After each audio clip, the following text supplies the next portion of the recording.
remind me to look at the due date coming up in December, that's posted out front. They'll have to remind me to go to what our duties are. Also, there's a list out there for the Christmas party, to sign for whatever you want to bring as far as food or treats or whatever you like to bring, the chief's on board. Brother Rich did an invitation tonight, Chris is gonna do the song meeting for us. Line's not here. Line's here. We'll just ask Tyler since he came in, he'll do the open prayer part. We appreciate it. You did that part, Tyler. An update on Sister Judy. She is home. She's staying with Dakota and Lori. And she had a little bit of a spell today, not sure exactly why. I guess Mr. Justin from hospital life, home life, and he's probably a little stuff on it.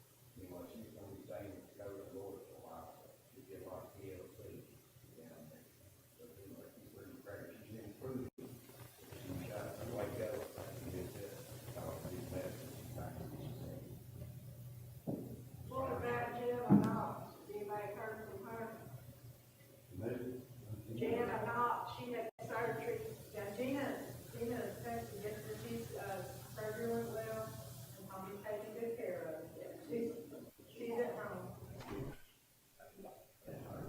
It's good. That's okay.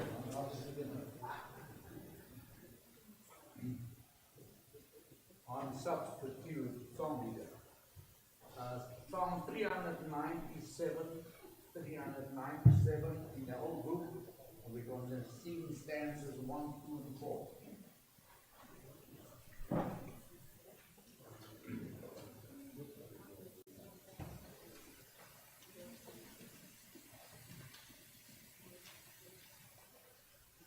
The song is not available on PowerPoint.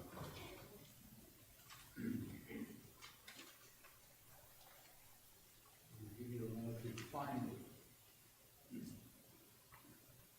We're of a place that's called heaven, is faithful, pure, and love-free. Which truths in God's word ye are given. How beautiful heaven must be. How beautiful heaven must be. Sweet home, the happy and free. There were not rest for the weary. How beautiful heaven must be. In heaven no drooping, no pining, no wishing for elsewhere to be. God's light is forever there shining. How beautiful heaven must be. How beautiful heaven must be. Sweet home of the happy and free. Where heaven not rest for the weary. How beautiful heaven must be. The angels so sweetly are singing. Up there what a beautiful scene. Sweet chord of their gold are ringing. How beautiful heaven must be. How beautiful heaven must be. Sweet home, happy and free. Where heaven not rest for the weary. How beautiful heaven must be. The song at the end of our devotion, the song number 119, stanzas 1, 2, and 6.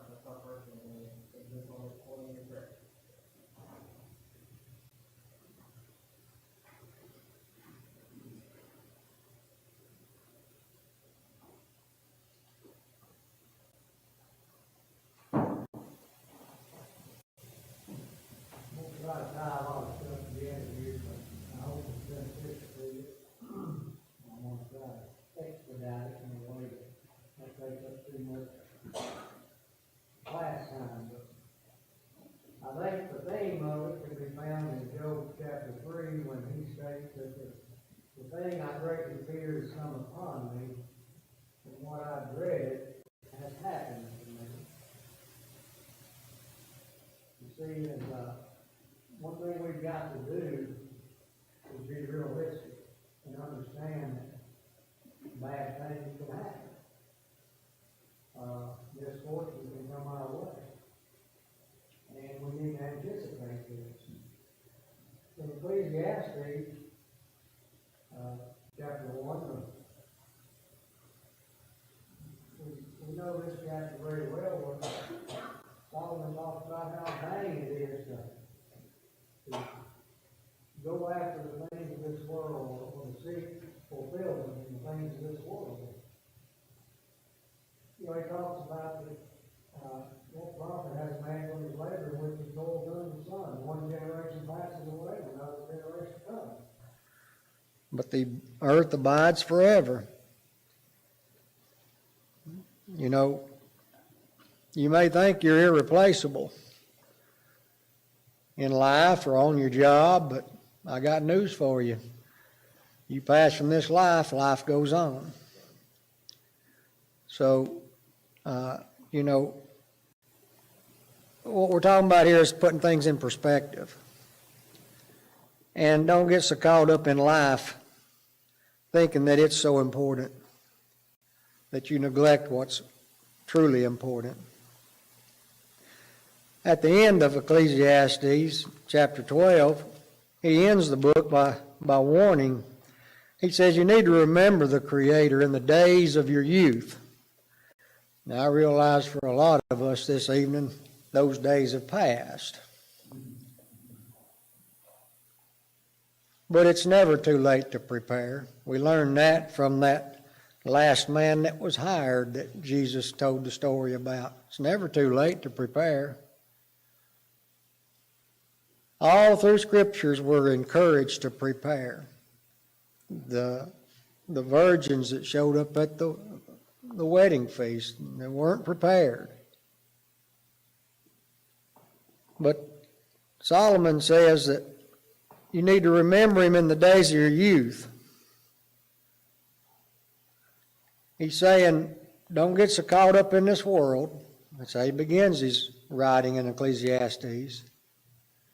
That you chase after the worldly things and you forget about God.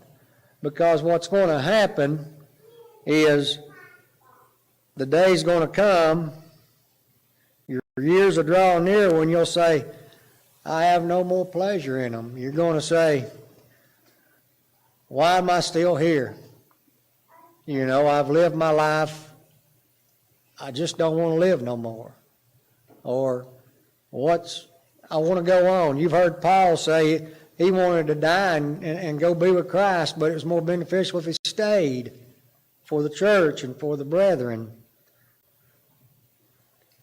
Or the days come when you say, I have no pleasure in them, or the sun while the sun and the light, the moon and the stars are not darkened, and the clouds don't return after the rain, in the day when the keepers of the house tremble and the strong men bow down, and when the grinders cease because they're few.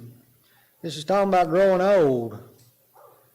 Talking about your teeth falling out of your head. Talking about your eyes growing dim. You see. He says we need to prepare ourselves while we're young and sharp in mind.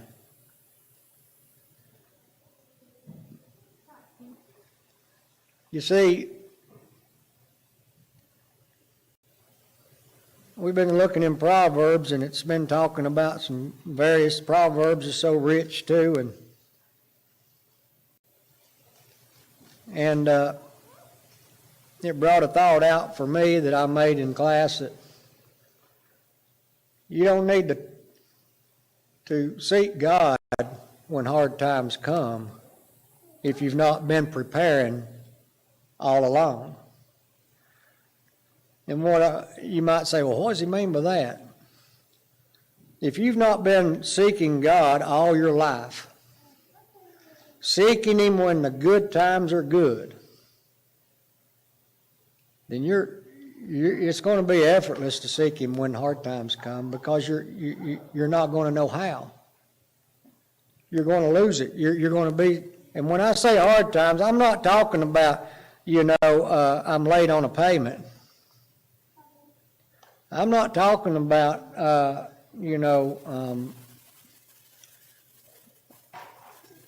little humps in the road. I'm talking about when the mate of your life dies, or your son or your daughter dies. Something tragic hits you and shakes your foundation of your faith to the core. If you've not prepared for those days to come, you'll lose your faith if you ain't careful. We're warned and warned and warned. You better prepare. You better prepare while you're in the good days, so you'll know how to act in the bad ones. Over in here we got instructions of how or what to do in Peter.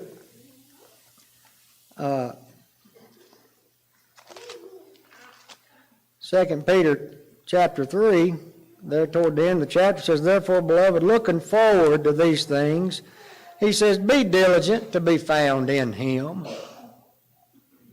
Be diligent to be found in Him, in peace, without spot and blameless.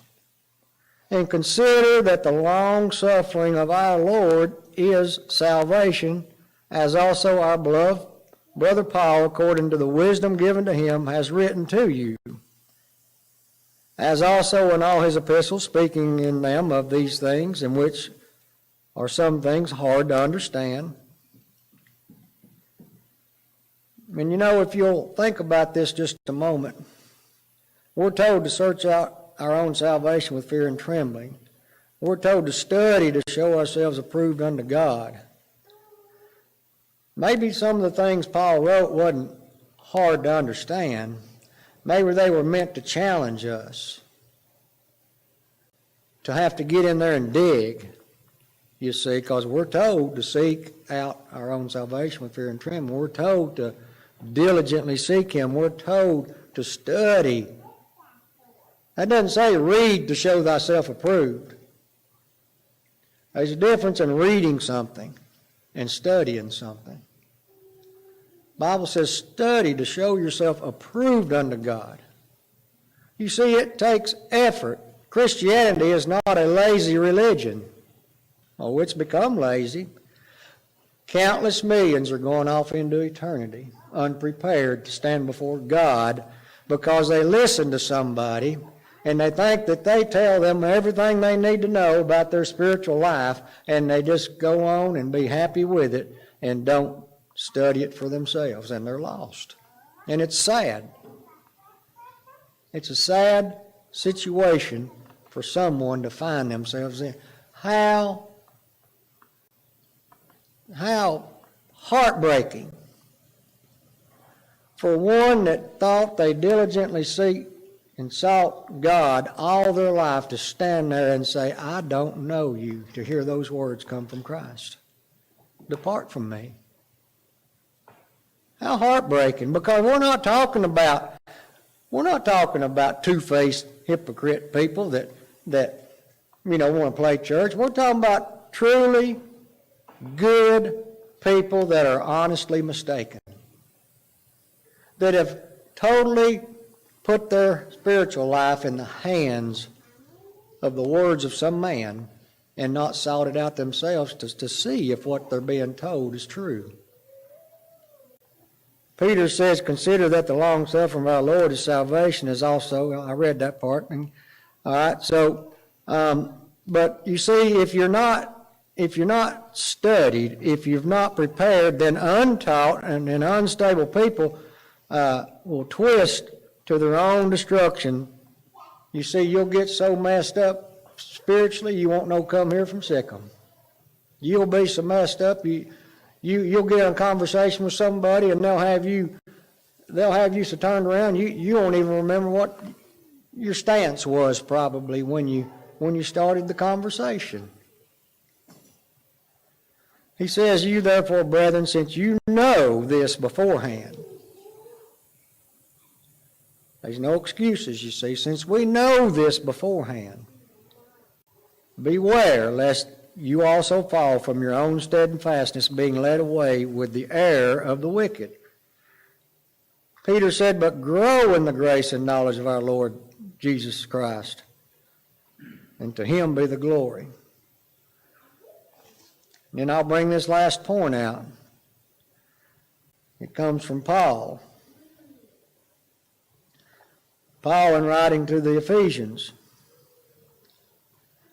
he talks about over in the last part of, or about midway through chapter 4 there, about verse 13, till we all come to the unity of the faith and of the knowledge of the Son of God, to a perfect man, or a complete or a mature man or woman, to the measure of the stature of the fullness of Christ, that we should no longer be children, tossed to and fro and carried about with every wind of doctrine, by the trickery of men, in the cunning craftiness of deceitful plotting, but speaking the truth in love may grow up in all things into him who is the head, and that is Christ.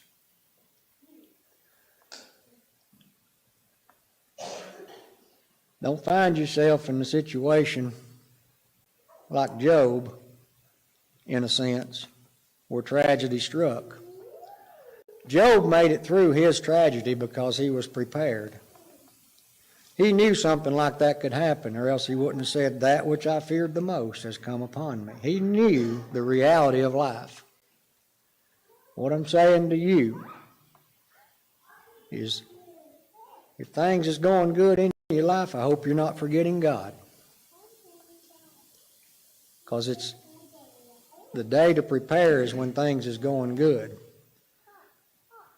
Because when you get too old and set in your ways, and you're distracted by, well, Solomon said you'll get so old that even a tweeting bird will keep you awake. You can't even go to sleep. You'll be too tired to study, maybe.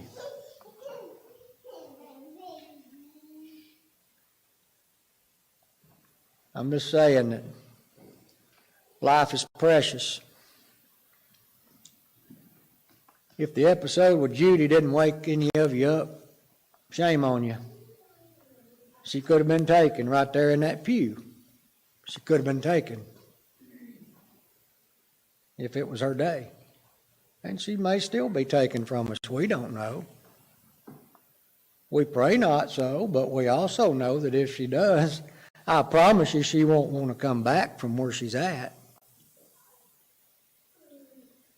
But my point is this. You see how that struck her right there in that pew.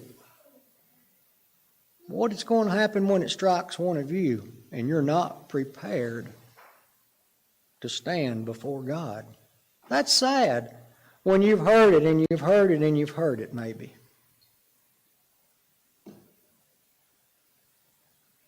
And there's no reason for it. As Ron has said many times already, we're here for you, we love you. And we don't want anything but the best for you, and we definitely want to see you in heaven. Come while the invitation is yours.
classes, I don't know.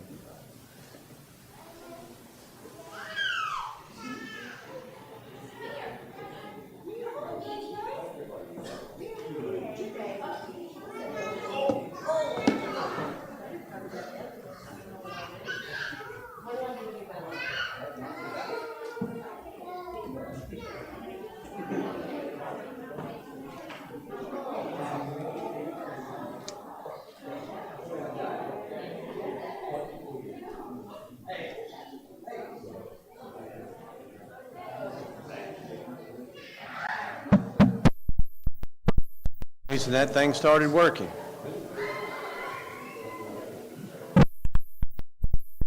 Well, I think I've got a new favorite saying now.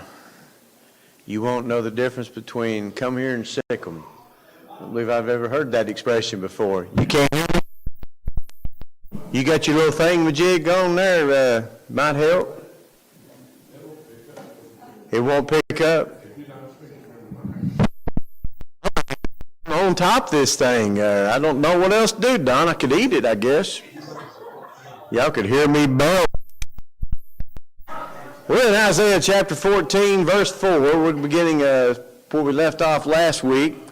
Got a few questions we talked about. I hope you got to read that article that I gave you and maybe spend a little time with it. Does anybody have any questions over what we went over in regards to Lucifer and where we are in the book?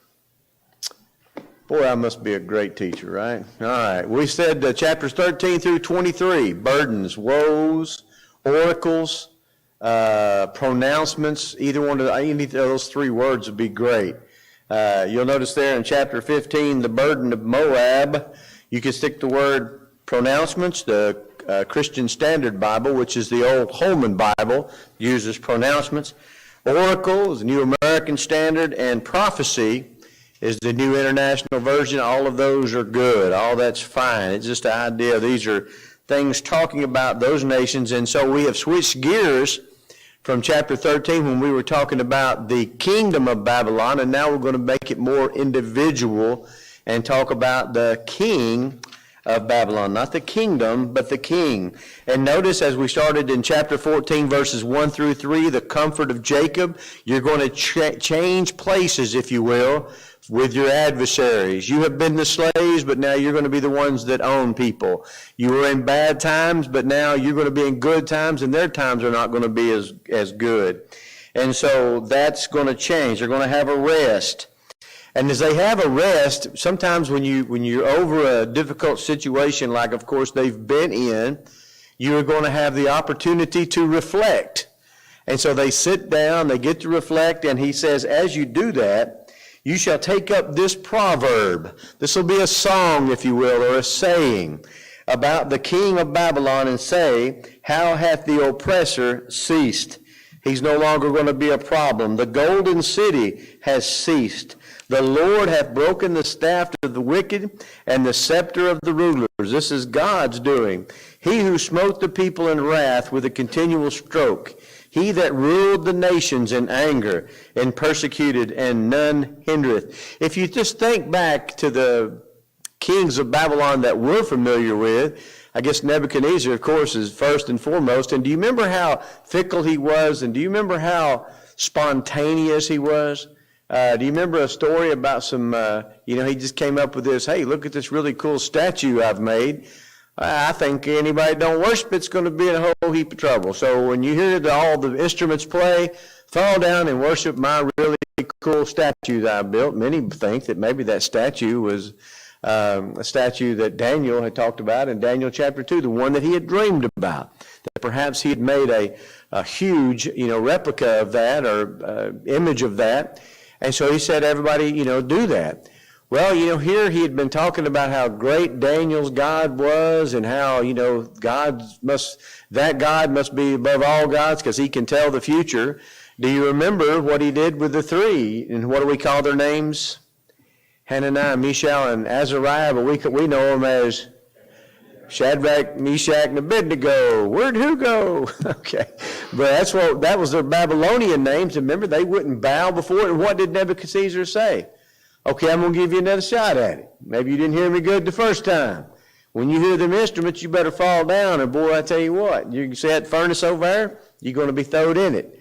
And of course, they would not, and he fired it up, and ended up losing some good soldiers. You can imagine the soldiers that he had in his, be like the Praetorian, you know. It had been the elite of the elite. And so he has his soldiers carry him up to that fiery furnace that was 7 times hotter than usual, and those soldiers died as a result of that. Isn't that amazing? So that's how fickle, he just at the drop of a hat, hey, let's do this, you know. If it means some people die, then so be it, you know. It didn't mean anything to him. That's the nature of kings. Well, that's not going to happen now. The whole earth is at rest and is quiet. They break forth into singing. Notice he's going to use a couple of trees as an illustration to show how good things are. The whole earth, everybody's happy because when bad men die, how many people do you think stopped and wept because Adolf Hitler killed himself in that bunker over in Germany somewhere? I don't believe anybody would have been upset. How many people in the United States, anyway, stopped and wept when they killed Osama bin Laden? I don't think there's probably anybody because when bad people die, it's a time for rejoicing. When you've got people who would just take life at the drop of a hat, rulers who don't have any more, gumption than to just, kill people for no reason, that's a call for an occasion of joy. It's a good thing when men like that are dead, and that's what Isaiah is saying. The fir trees rejoice at thee, and the cedars of Lebanon, saying, since thou art laid down, no feller is come up against us. Now, that's not a misspelling there. What is a feller? Fell-or. A tree chopper, that's right. And so I guess maybe they needed a lot of wood in the kingdom of Chaldea, and so they were just, harvesting those cedars of Lebanon and the fir trees left and right. I don't know. But I think what's really interesting is the sarcasm that we have come up from hell, if you will, or the proper Hebrew word there, Sheol, and that would be the place of departed spirits. And my apologies to Linda and Mary. Grace, I did not realize this Sunday night we will not have the normal service, and so I won't be able to preach that sermon we talked about, but we're going to shoot forward to next week, okay? They were wanting me to address where are the dead, if you will, or what happens when people die. And so I already knew exactly what I wanted to say, but then we're going to have an abbreviated, and so we'll do that the following week. But look, here in this Sheol, it's going to use fine sarcasm. It says hail, and remember, some of you newer translations, anybody got a new one? Probably doesn't say that, right? It probably says Sheol. Sheol. And that would be just like if the King James did a little bit better job with Hades, we would have a differentiation in that. Most of the time, there is no difference between Hades and hell, Gehenna. Two different Greek words, Hades, which is the place of departed spirits, and then what we would call Gehenna, which is the devil's hell. That's used 12 times in the King James Version. 11 of those times it's used by Jesus Christ. The only other time it appears is in James. Now, Tartarus appears a couple of times as well and is translated hell. So when you see that word hell in the Old Testament, generally that's talking about Sheol. It says, from beneath is moved for thee to meet thee at thy coming. In other words, there's people that are dead that are waiting for you to get there. Even all the chief ones of the earth, the other kings who've gone on before, it hath raised up from their thrones all the kings of the nation. And they shall speak and say unto thee, art thou also become weak like us? That is the nature of this body, though, isn't it? I don't care who you are. Of course, the king of Babylon, he's going to come about it a little bit quicker than natural death, particularly Belteshazzar. Do you remember how he dies? Remember what happens to him? He sees the writing on the wall. By the time the party's over, he's dead, right? The Medes take over, and the next thing we know, next chapter, we got a new king, right? Remember his name? Anybody? Darius the Mede, isn't it? Isn't he the lion's den guy? Yeah. And then after that, the next guy we're going to really read about, where we don't actually, is be Cyrus. Cyrus is going to be, of course, that's the Persian king, Medes Persians by then. But anyway, he says, are you become weak like unto us? Thou art become like unto us. Thy pomp is brought down to the grave, the noise of thy viols. The worm is spread under thee, and the worms cover thee. It's going to be interesting, too. He's not going to be buried like most kings. We'll see that in a moment. But then we have that chapter, the part that we talked about last week. How art thou fallen from heaven, O Lucifer? And in that article, we brought out several of the other translations, day star, son of the morning. Chances are it's probably talking about the star that sits in the sky that's brightest right before the dawn.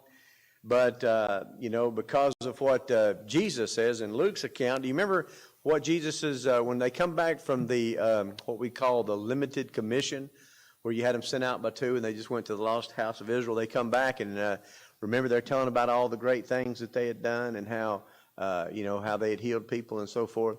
Do you remember what Jesus said about Satan? I saw Satan's power, I saw Satan fall, remember? In the book of Luke, like lightning. So in other words, and what do you think that's talking about? Let's just stop there for a minute. What do you think about when Jesus, they come back, they tell him all these things they're doing, they're casting out spirits and so forth, and he says, I saw Satan's power fall, as it were. What's happening in the first century that you don't see much, well, we don't have it at all today, but what was happening? Demon possession. When I was 12 years old, my mother took me to see The Exorcist. Imagine that. And I was the only one in the church, in the whole house that even went to church. And so they didn't think twice about going. But, I could read enough to know, and I had studied my New Testament to know that demon possession actually took place at one time. But I didn't know that it was at one time. And for all I know, that could have been happening to some girl wherever it was, England or something. And I tell you what, I was looking over my shoulder and I didn't sleep good for a long time, Mama did that to me. We went to the beach one time too. Jaws had come out. We went and saw that right before we went to Daytona. I never didn't even get in the ocean. But that was scary for me. Now, when he says I saw Satan's power, what do we not have today? Do we have demon possession today? Now, I know there's a lot of kids out there. You might say, boy, a little demon right there. But no, we don't have that today. And why is that? Why did we have demon possession just peculiar to the first century? My thoughts on that, and your thoughts are as good as mine. You going to say something, Ken? Oh, you're adjusting. Okay. What's that? Was that demon possession not really active while Jesus was still alive? Absolutely. Yeah, I think that's the whole key. To show that he had... Right. To show that he had power over the devil. Do you remember when he told that fellow that they'd let him down through the ceiling? He says, take up thy sins be forgiven thee. It's the first thing he said. And everybody in the room just, what did he just say? Who in the world can forgive sins but God? And he's like, bingo. Now, what's easier to say, thy sins be forgiven thee, or take up thy bed and go? And so that dude takes off, and he's like, ta-da, you believe your eyes. If you don't believe me, at least believe the works. And so that first century demon possession, you was in what we would call the miraculous age. Now, brethren, something that we don't take into heart, I don't think, enough. Brother Bobby Duncan now really stressed this, I think almost too overemphasized. But he's long gone, so I'm not going to speak evil of the dead. But everything that you read, when you read letters written to the first century church, guess what they have that you and I don't have? Yes, they still have that scaffolding, don't they? They still have the ability to speak in tongues. They still have the ability to heal. They still have the ability to test the spirits, if you will. They have that miraculous ability. And when was that going to stop? Do you remember? When that which is perfect is come, then that which is done in part, which he gives 3 of those gifts as he's saying that he just enumerated in 1 Corinthians 12. When that which is perfect is come, then that which is in part shall be done away. So the scaffolding was removed when we have the written translation now. We have the written word of God. And so when a man stands in front of you to preach, you can't say, well, how do we know he's telling us the truth? We need to see you pull a rabbit out of your hat or something. Show us something we ain't seen before. No, you take them to book, chapter, and verse. This is the words of God. And so we don't need that scaffolding anymore. Sometimes that's hard to remember when you're reading some passages. You're like, what exactly happened there? Remember, first century, those brethren, for the most part, still had miraculous abilities. Not everybody didn't have them. And the ones that did have them had them all out of whack sometimes, especially in the Corinthian church, right? Remember what they wanted to do more than anything? What did they want to do? They wanted to show off. They wanted to speak in what? In tongues. Today's Pentecostals, today those folks who believe in the miraculous still continues, what's their number one sugar stick? They want to speak in tongues. I got a good friend of mine. His name is Chris Aiken. I don't think he would mind me telling you this. We started attending classes together 30 years ago at the Bible College. And he spoke of, he's from Cleveland, and all his folks was heavily into Pentecostalism. And so he remembered they were coaching him up. And they would tell him, look, just find something that kind of flows off your tongue, stand in the mirror, and, just keep saying it over and over, and you'll feel it, you'll get it, and then you'll understand you have it. And, the thing about Chris is he's brutally honest. And he said, I read my Bible, and not one time do you ever see somebody having their hands laid on them, and then they went and found them a mirror somewhere and practiced tongue speaking. No, they immediately spoke, and it was a language. It was a language that they had never studied. That was what was so amazing on the day of Pentecost, that people stopped and said, how can we hear every one of these men in our own tongues? And some folks that was maybe could hear one guy speaking and could hear another guy, understood the one but couldn't understand the other because of different languages, so these guys were drunk. And of course Peter says that's not the case at all, and then goes on to explain that. So anyway, Lucifer, son of the morning, how thou art cut to the ground, that which did weaken the nations. For thou hast said in thine heart, I will ascend into heaven, I will exalt my throne above the stars of God, I will sit also upon the mount of congregation in the sides of the north. That shouldn't surprise us, should it? The king of Babylon thought he was all about it, right? Do you remember? Daniel says, "Oh, king." He says, this is going to be very good news. This last vision you've had, Daniel chapter 4, this is going to be good news to your enemies, because you're going to lose your mind. You're going to find yourself out in the wilderness, being wet. Your fingernails are going to grow out long. You're going to be eating grass. You're going to lose your mind if you don't straighten up. And he says, oh, king, remember the poor. Be humble. Well, I guess it took for about a year.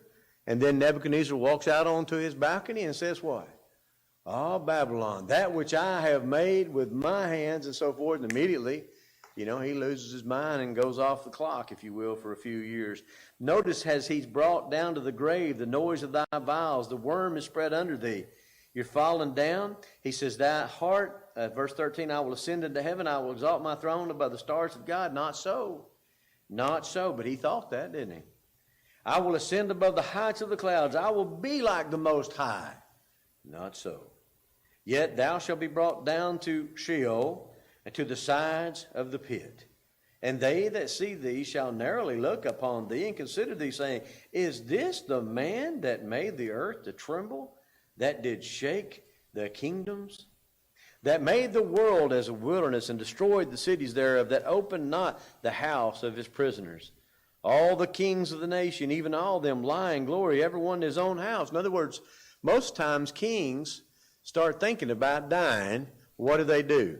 Let's think about antiquity. What did kings back in the old days do before they died, generally speaking? They would build monuments. Man, I was watching a documentary, and I'm driving my wife absolutely crazy. She doesn't like such things. But they were digging out a whole temple complex that this one, and he was just a priest. He wasn't even the king. But, it looked like train cars on top of train cars, and it's all underneath. And it was just corridor after corridor after corridor, and I had all these inscriptions telling the whole story of how this priest helped the Pharaoh to, worship Ra and so forth. And so you think about those pyramids of Giza, those are graves. Those are just sepulchers. And so kings thought about that, but that's not what's going to happen with this king. But thou art cast out of thy grave like an abominable branch. And as the raiment of those that are slain thrust through with a sword, that go down to the stones of the pit as a carcass trodden under foot. Brethren, I don't work for the state, and I wouldn't know what to do with the body if I stopped and got it. But man, don't you hate seeing some of these deers on 59? I mean, some of them as big as elephants by the time the sun hits them for a few days. And you see their carcasses, and you can see the last time you drove by, somebody's hit it again, and it's over this way and over that. Just nothing but, even the vultures won't even come down and try to have it. It's just trodden underfoot. It's just nothing. It's, and I just hate that. I don't know what you could do. I really hate it for the people hitting it with their automobiles. But anyway, a carcass trodden underfoot. That's how the king of Babylon, he's going to die like any foot soldier. He's going to die, and he's going to be, if they're going to bury him, they'll do it in a mass grave. He's not going to have any of the things that usually happen. Thou shalt not be joined with them in burial, because thou hast destroyed the land. Here's why. You've destroyed the land. You've slain thy people. The seed of evildoers shall never be renowned. Even your children, all the way down to the nephews, if you will, all of them are going to pay a price for the wickedness that you've shown. They won't possess the land, nor fill the face of the world with cities. For I will rise up against them, saith the Lord of hosts, and cut off from Babylon the name, the remnant, and son, and nephew, saith the Lord. It's going to take out a whole family, if you will.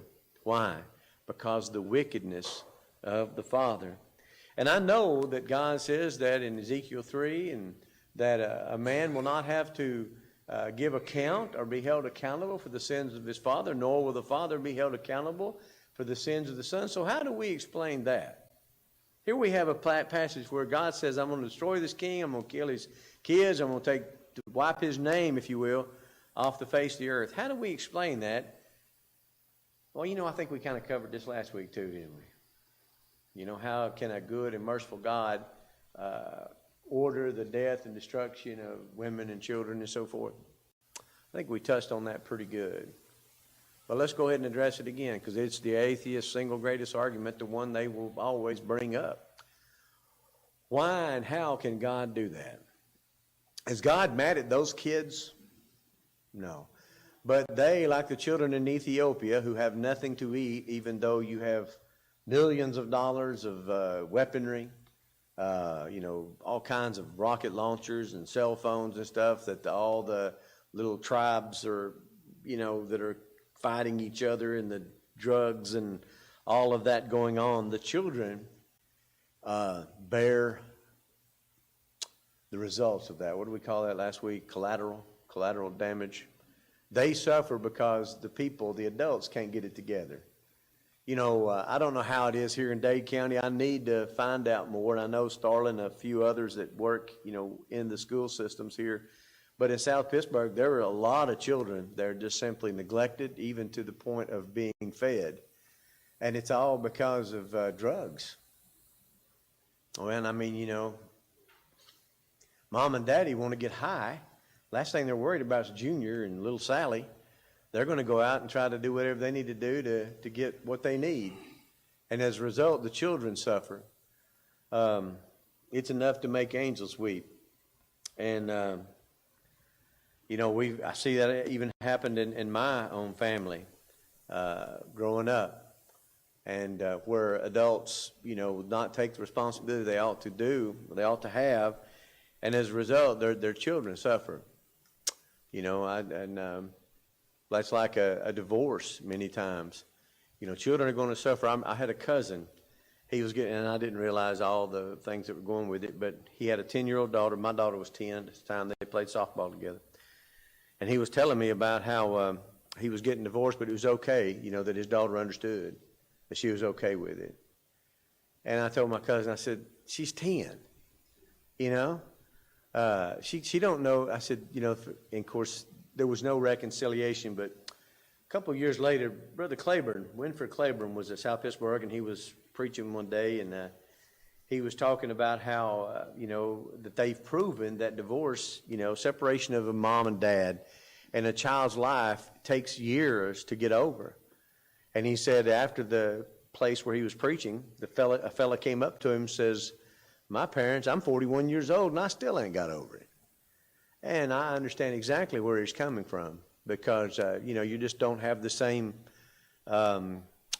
let's face it, brethren, children in a family where the mother and the father have stayed together and are both doing what they can to raise the children, they will be raised up in a better, nurtured environment, usually with a more income, poverty level.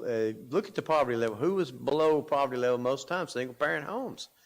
And as long as our government, and boy, brethren, I wished I knew the answer, but as long as our government rewards this type of behavior and punishes men who marry women and raise families, or women who marry men and raise families, and punishes them where they give all the breaks to those who don't, I don't know how you fix that. I don't know how you fix that, because people are going to look at the bottom line. They're going to say, well, let's don't get married because, and then what does that make easier? The separation. And so then you've got, have you noticed how many Lester Hart football players now have 2 names on the back of their jersey? Because mama doesn't stay with daddy, daddy doesn't stay with mama. So, when I first started coaching softball, these little kids, everybody's mom and dad, I only had to deal with one set of parents. But by the time I got to high school, man, I had stepdads of stepdads. That's my third stepdad. So I mean, you had 14 different groups of people you had to address with one kid. And it was tough on the kids, it's tough on coaches, it's tough on our nation. And I guess y'all read I'm sure you've seen the news today, that our government's just doing those great things like protecting lesbian, gay, and whatever all those other initials mean, marriages. Did you see who else they stuck on there? Not just the perverted marriages, but did you see who's also in that bill? I guess to make it sell easier. Interracial marriages. They're going to be protected now. When have they not been protected? That's the thing that frustrates me. I'll never forget listening to President Obama pinning a medal on a soldier one time, and his speech says, never again will bravery and honor be subject to what takes place in the bedroom, if you will. And I thought to myself, believe it or not, brethren, I got a couple medals, right? And when that colonel came up to pin it on my chest, he'd say, Specialist Gilbert, fine job. By the way, you aren't gay, are you? They don't ask those kind of questions. That never has been a thing. That was never a thing. And yet now we're being told that we're going to protect. It's never, what you did in your private life was your business back then. Now we want everybody in everybody's business. It's enough to make angels weep. But do you wait? That protection of marriage, right now marriage is defined as a man and a woman, or a man and a man, or a woman and a woman, or, it will change. Because when the tide comes in, it's going to keep coming in. They're just going to keep, you wait. People are going to be marrying Fido. And so I think somebody told me the other day about marriages that were already going on with animals. And I'm like, well, I sure hope they're protected by that senatorial law they passed today. And, here the House is going to look at it and it's going to say it's going to fly. Why? Because nobody wants to upset this fringe element. Fringe, brethren. We're being told that everybody's gay. Well, they're not. But we're being fed that stuff, and we're not standing up and saying, that's not so. We're just allowing it to take place. And I mean, what can we do? We can vote. We can let our voices be heard. And for how long is that? I don't know. I'm sure it won't be too long before they tell us we can't preach or teach against such behavior. Somebody had a hand up. Chris. I was actually listening to a discussion about that new bill that was being, I think the president was still going to sign it. But the young lady was talking again, I don't know from what denomination she was. But she made a strong case against the fact that marriage was defined by God. Yeah. And who gives Congress the authority to change the definition that God gives? I agree, Chris. What else will they then think they can do? And that's a scary point. Whatever we will let them do. Why would they stop? Why would they stop? They won't stop unless we say, enough's enough. I thought that's the whole idea about a Democratic Republic. Well, anyway, let's drive on. We were talking about homosexual marriages and so forth. We're talking about Congress, and okay, the Lord's bringing this on. The remnant, that's going to be destroyed because why? They're receiving the results of what's going on around them. And boy, this is some real, I spent way too much time on verse 23 today. I will also make it a possession for the bittern. Bittern, if you do a BDAG on that, which is Bauer, Danker, Gingrich, Art, and Gingrich, which is just the creme de la creme right now of language books, it's going to say porcupine. Others think it's talking about some large bird like an egret, and they tie that in with the pools of water. And I've told you this before, and I'll try to reiterate it.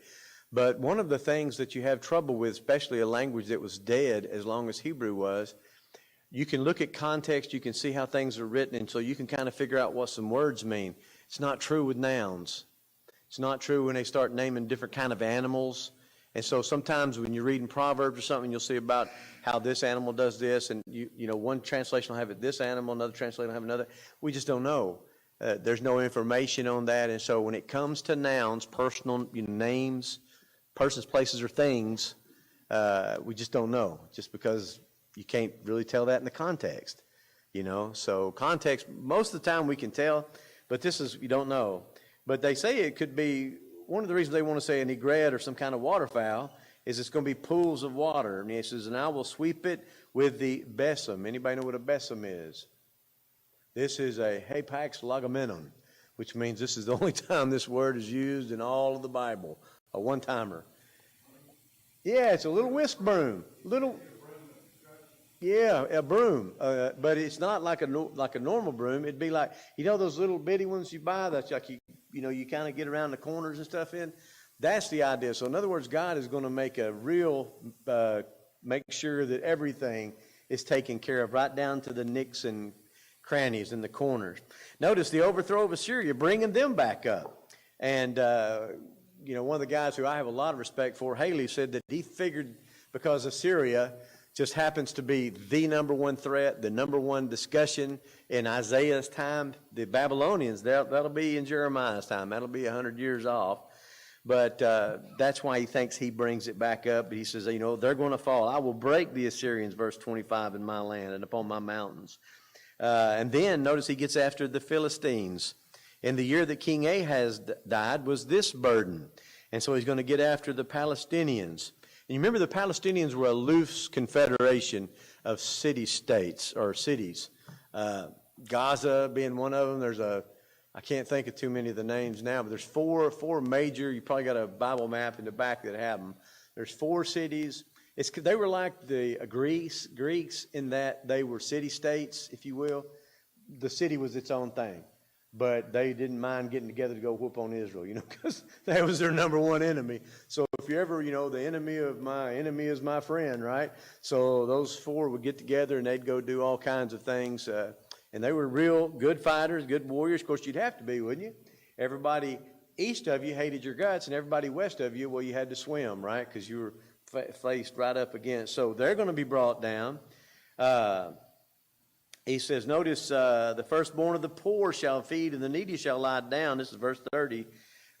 In safety, because I'm going to starve you out, and he will slay the remnant. There's going to be a slaying, a starving, and a screaming. Notice verse 31. Howl, O gate, cry, O city, thou whole Palestinia art dissolved, for there shall come from the north a smoke, and there shall be alone in his appointed times.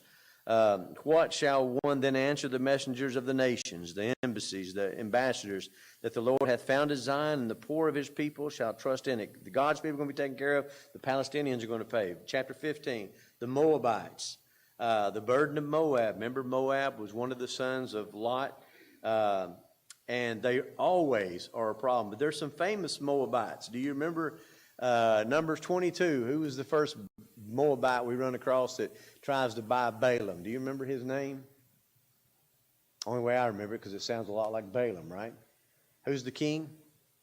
Tries to buy Balaam? His name is Balak, remember? He wants to hire Balaam to curse Israel, remember? And you know the whole story there. Well, we have another famous Moabite who is in the genealogy of Christ, believe it or not.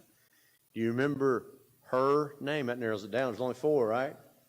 Ruth the Moabitess, that's right. And then remember in Judges 11 when Jephthah is talking about why this king of Moabite shouldn't be fighting him. he tells them that y'all are the ones that wouldn't let us pass and so forth. But anyway, so we have a lot of, the Moabites are always a threat. They're always a problem. If you can draw that map of Lake Eula, comes down to the Sea of Galilee, comes down to the Jordan River, to the Dead Sea, the Jordan River, Dead Sea, they're always on the east side of it, okay? You had the Transjordanian tribes, then you had the Moabites, the Ammonites, and then you had what's called Arabia. And that is all of our time. We will pick up with chapter 15 next week. And this is chapter 15, 16, all about Moab. And we'll go through it a little bit quicker than Babylon. All right, so let's have a prayer together. And Brother Ken, would you be kind enough to word that closing prayer for us? Father, thank you for the evening we've had together to study a little bit. Pray that we will strive to learn more through study and through our own time together, that we will take that time and spend with you with your word. Father, we want to again thank you that Judy is back in the hospital. Pray that you continue to be with her and help her to get better. And just bless us as we leave this place and keep us safe until we get together again. Amen. I heard y'all had a meeting Sunday about what to put in that freezer back there. Well,